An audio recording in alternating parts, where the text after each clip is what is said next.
Josh Taylor, Josh Taylor, Josh Taylor. Man, you better stay the hell away from 147. Whatever you do, you need to stay right where you at. And you need to give Catterall a rematch. You don't need to leave 140 at all. I just made a video about that yesterday. And I'm just here to say that performance, you can't perform like that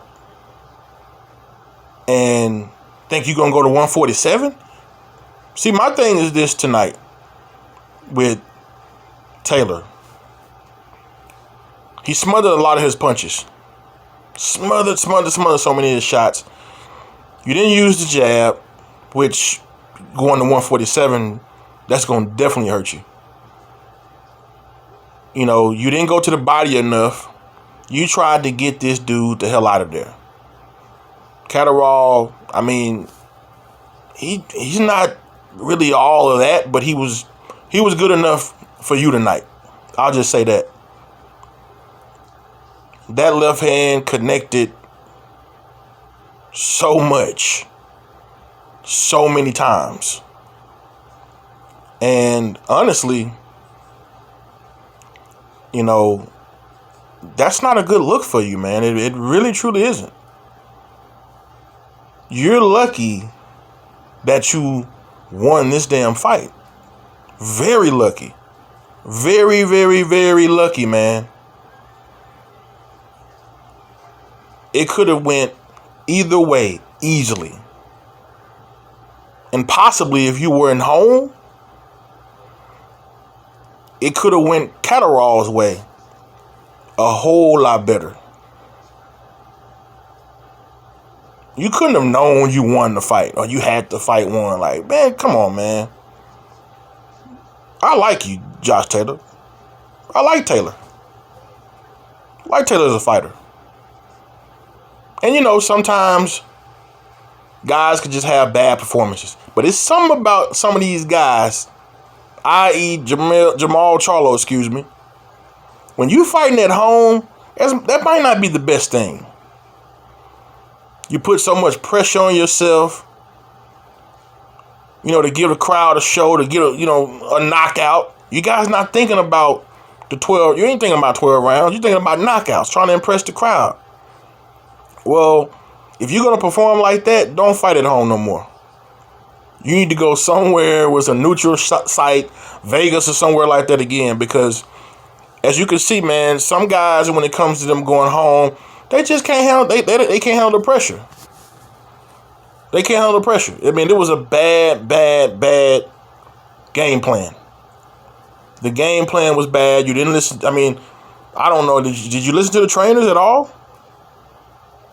I mean, you know, the game plan was horrible. You kept smothering your punches. You kept trying to go for the head. You wasn't thinking about the body. How do you win fights like that, man?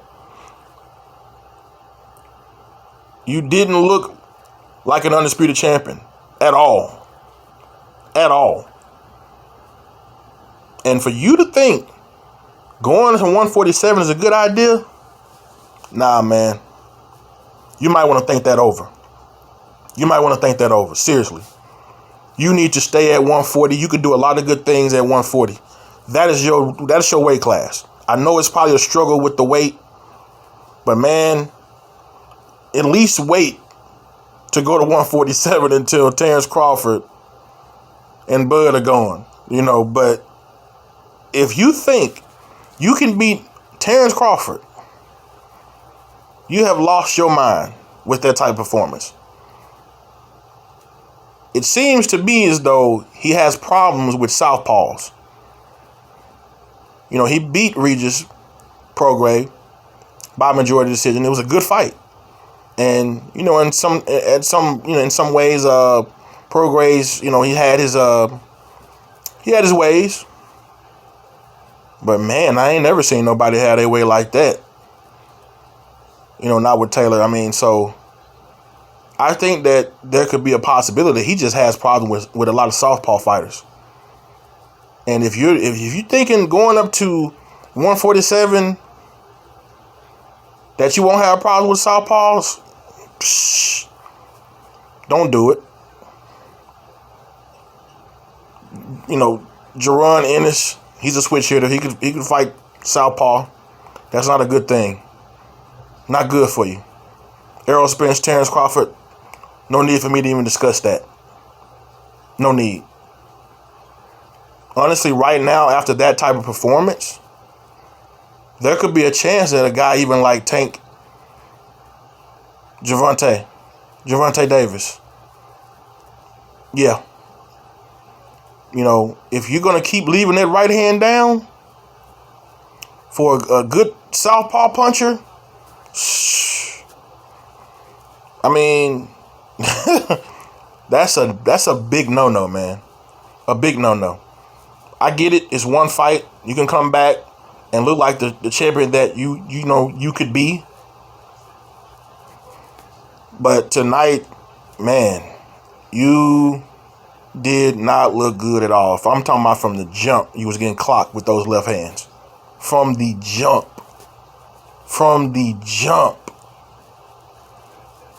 That is not, I repeat, it's not a good look, man. It's not a good look. So you're going to have to figure out, man, like, you know, what are you going to do? You know, what are you going to do, man? Like, what are you going to do? Because 147, that's not the answer. You will not beat a couple guys at 140. I mean, you'll be one of those guys that's an undisputed champion that is totally forgotten about. Totally forgotten about.